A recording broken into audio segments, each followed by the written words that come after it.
Hi everyone, welcome back to my YouTube channel. I haven't uploaded a video since very long time and I'm not proud of it. I'm not proud of my inconsistency.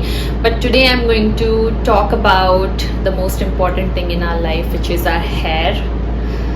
Okay so basically इस video में मैं बात करूँगी कि कैसे आप अपने hair को मेंटेन कर सकते हो even after you have done colour treatment and if you have done any sort of a treatment.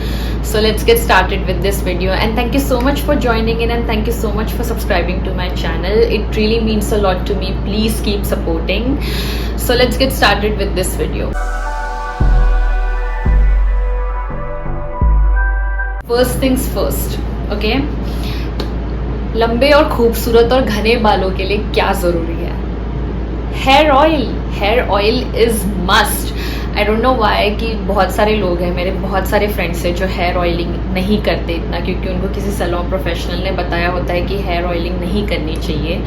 But this is wrong. Basically ये काफ़ी गलत है. तुमको हेयर ऑयलिंग करनी चाहिए no matter whatever treatments you have opted for. You have to oil your hair every now and then. मुझे भी याद है जब मैंने फर्स्ट टाइम कैरेटीन ट्रीटमेंट किया था तो मुझे भी कहा गया था कि 6 महीने तुम तेल मत लगाना बालों में, बिकॉज कैरेटीन ट्रीटमेंट में कैसे होता है, तुम्हारे बालों में वो क्लम्स नहीं होते. मतलब अगर तुम कंघी भी ना करो तो भी तुम्हारे बालों में वो क्लम्स नहीं होंगे, तो इसके वजह से तुम हेयर ऑयलिंग नहीं करोगे. मतलब तुम्हारे बाल नेचुरली हाइड्रेटेड नज़र आएंगे और फ्रिज फ्री नज़र आएंगे, तो तुम्हें कुछ करने की ज़रूरत ही नहीं है. बट ऐसा गलत है. You have to oil your hair every now and then, because oiling तुम्हारे बालों को एक नरिशमेंट प्रोवाइड करता है. जैसे हमें नरिशमेंट के लिए खाना खाने की ज़रूरत होती है, वैसे ही हमारे बालों के लिए नरिशमेंट के लिए तेल लगाना काफ़ी ज़रूरी होता है. तो मुझे नारियल तेल लगाना, like coconut oil, I prefer basically coconut oil. I have been using rosemary oil as well and olive oil. मैं कभी कभी ये सारे ऑयल्स को मिक्स करके अपने बालों में भी लगा लेती हूँ, कभी कभी 1 या 2 ऑयल्स लगा लेती हूँ. But it's a very best hair mask you can apply on your hair. So oiling is very very much important. Okay, तो नेक्स्ट पॉइंट पे आते हैं शैम्पूज पे. अब सबके बाल अलग होते हैं यार, सबके. तुम्हारे बाल तुम्हारे दोस्त के बालों जैसे नहीं रहेंगे जो तुम उसका जो वो कंडीशनर यूज़ कर रही है, जो शैम्पू यूज़ कर रही है, वो तुम्हें भी सूट करे. It is not going to suit you if you have low porosity hair. तो तुम्हें हाई पोरोसिटी हेयर वालों के शैम्पूज एंड कंडीशनर सूट नहीं करेंगे. फॉर एग्जाम्पल मेरे बालों की पोरोसिटी लेवल काफ़ी कम है. लाइक मेरे बाल लाइक वेवी और कर्ली है, और बेसिकली वेवी और कर्ली हेयर वालों के जो पोरोसिटी लेवल्स होते हैं हेयर के, वो काफ़ी कम होते हैं. तो इसके वजह से क्या होता है कि हमारे बाल काफ़ी ड्राई होते हैं, बहुत ज़्यादा ड्राई होते हैं. हमारा स्कैल्प भी बहुत ज़्यादा ड्राई होता है. तो इसके लिए हमें हाइड्रेटिंग शैम्पूज यूज़ करना चाहिए. बेसिकली जो स्ट्रेट हेयर वाले लोग होते हैं उनका स्कैल्प थोड़ा ऑयली होता है, तो उनको क्लैरिफाइंग शैम्पू की तरफ ज़्यादा जाना चाहिए. वैसे बेसिकली क्लैरिफाइंग शैम्पू हर किसी को यूज़ करना चाहिए वंस इन अ वीक या फिर thrice a week. Like oily scalp वालों को थ्राइस अ वीक यूज़ करना चाहिए, और हमारे जैसे ड्राई स्कैल्प वालों के लिए वंस इन अ वीक तो मैंडेटरी है. बट मैं एक ऐसी औरत हूँ जिसको लाइक एक ही शैम्पू यूज़ करना ज़्यादा पसंद है. So that is why I have been using this Dove beautiful curls hydrating shampoo. It is one of the best shampoos I have ever used in my whole life, because it really is working great for my hair. I mean, it really is working great for my curls as well. So it is providing like a great nourishment for my hair. I mean, I just love this shampoo a lot, and I'm using this hair mask by Dove as well.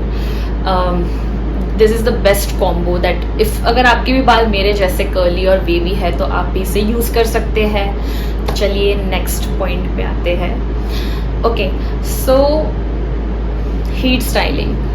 बहुत ज़्यादा heat style करने के वजह से बाल damage होते हैं, तो इट्स इम्पॉर्टेंट कि आप ज़्यादा हीट स्टाइल ना करें. लेकिन अगर आपके पास कोई ऑप्शन नहीं होता, कंटेंट क्रिएटर है, आप कोई मॉडल है जिसको फोटोशूट्स पे हीट स्टाइलिंग करवाना पड़ता है, या फिर कोई आप एक्ट्रेस हो जिसको शूट्स पे बालों को बार बार हीट स्टाइल करना पड़ता है, तो इसके लिए एक अच्छा ऑप्शन है, आप हीट प्रोटेक्शन स्प्रे यूज़ कर सकते हैं before heat styling your hair. So the heat protection spray I am using is this is Tresemme anti, like this is the heat protect spray I'm using, and it really works great. It has marula oil into it. It's anti-frizz, protects shine, softness, times flyaways. Okay, so why heat protection spray? Because it provides a natural barrier जिससे आपके बाल ऐसे जलेंगे नहीं. like मतलब कैसे बताऊँ मैं आपको, मैं उसका एक्सप्लेन नहीं कर सकती, but it creates a barrier between your hair and that heat. तो उससे आपके बाल थोड़े से बचे रहेंगे. Like heat protection spray are must before using any heat styling tools on your hair. और कोशिश करो कि आप हीट प्रोटेक्शन स्प्रे भी ज़्यादा यूज़ ना करो, क्योंकि लाइक क्या ज़रूरत है यार, थोड़ा वंस इन अ वीक करो. अगर आप थोड़ा नेचुरल बालों के साथ भी रहा करो. क्या ज़रूरत है इतनी हीट स्टाइलिंग की? क्यों बाल रखने हैं कि नहीं रखने हैं अपने सर पे? तो हीट प्रोटेक्शन स्प्रे यूज़ करो हीट स्टाइलिंग के पहले, और कोशिश करो कि वंस इन अ वीक ही आप हीट स्टाइलिंग करें अपने बालों पे, ज़्यादा ना करें. ओके, तो नेक्स्ट पॉइंट पे आते हैं. नेक्स्ट पॉइंट पे मतलब मैं डिस्कस करूँगी डैंड्रफ के बारे में. बेसिकली डैंड्रफ की वजह से भी काफ़ी हेयर फॉल होता है और हेयर डैमेज भी होता है. मैंने भी खुद ऑब्जर्व किया है, क्योंकि मुझे भी काफ़ी डैंड्रफ और इची स्कैल्प के बहुत ज़्यादा ये रह चुके हैं, परेशानियाँ रह चुकी है. तो इसके लिए someone has suggested me the clarifying shampoo. Because basically dandruff होता क्यों है? एक तो ड्राई स्कैल्प के वजह से, और एक तो इची स्कैल्प के वजह से. बेसिकली वहाँ पे बैक्टीरिया बिल्डअप और स्वेट बिल्डअप होने लगता है. अगर आप जिम ज़्यादा जाते हो तो भी आपके बालों में बहुत ज़्यादा डैंड्रफ मिलेगा, because bacteria buildup again and sweat buildup की वजह से. तो आप रोज़ रोज़ तो हेयर वॉश नहीं कर सकते. तो मुझे किसी ने बोला था कि यार तुम क्लैरिफाइंग शैम्पू यूज़ कर लो, उससे कैसा ना डैंड्रफ भी जाता है. तो basically clarifying shampoo is very बहुत ज़्यादा जो नेचुरल सॉइल होते हैं बालों पे या स्कैल्प पे, उसको बहुत ज़्यादा स्ट्रिप करने के चांसेस होते हैं. इसलिए मैं उसको ना ही यूज़ करूँ, मेरे लिए तो वही ठीक है. तो उसके अलावा हम क्या यूज़ कर सकते हैं? तो I have been using this AHA BHA deconstruct का ये जो ये AHA BHA एक्सफोलिएटिंग सिरम है, ये मैं यूज़ करती हूँ. I just apply like this on my hair whenever I feel that my scalp is very itchy, और जब भी मुझे हेयर वॉश करना होता है तो I just apply it like this and I just massage it like this onto my hair. like इससे तुम्हारा स्कैल्प भी इची नहीं रहेगा, और अगर आप बहुत ज़्यादा परेशान हो कि ओ माई गॉड ये तो ऑयली होगा, it's not oily at all. इसकी कंसिस्टेंसी काफ़ी वाटरी है, काफ़ी वाटरी. तो इससे क्या होता है कि बैक्टीरिया बिल्डअप अगर हुआ भी रहता है तो जो AHA BHA है एक्सफोलिएट कर लेगा उन सब चीज़ों को, और आपको डैंड्रफ की प्रॉब्लम्स नहीं होगी. मैं जब से इसको यूज़ करने लगी हूँ ना, मेरा हेयर फॉल भी काफ़ी कम हो चुका है, काफ़ी ज़्यादा कम हो चुका है. मतलब ना के बराबर हेयर फॉल होता है अब तो मेरा. मतलब ना के बराबर बोलना भी बहुत ज़्यादा ये है, मुश्किल है, बट हेयर फॉल मेरा पहले से तो काफ़ी बेहतर है, काफ़ी कम हो चुका है. ओके, तो बात करते हैं हमारे नेक्स्ट पॉइंट पे, your diet. Your diet really matters. Okay, अगर आपका डाइट अच्छा नहीं है तो you can't expect your hair to look good and your skin to look good, right? So it's important to have biotin into your diet. आप इसको supplements, biotin supplements भी मिलते हैं बाहर, तो आप वो भी ले सकते हो. बट अगर आप कोई supplements नहीं लेना चाहते हो तो अंडों में सबसे ज़्यादा बायोटीन पाया जाता है. तो जब मुझे याद है कि मैं जिम के लिए बहुत ज़्यादा अंडे खा रही थी और मेरे बाल काफ़ी लंबे लंबे और घने हो गए थे.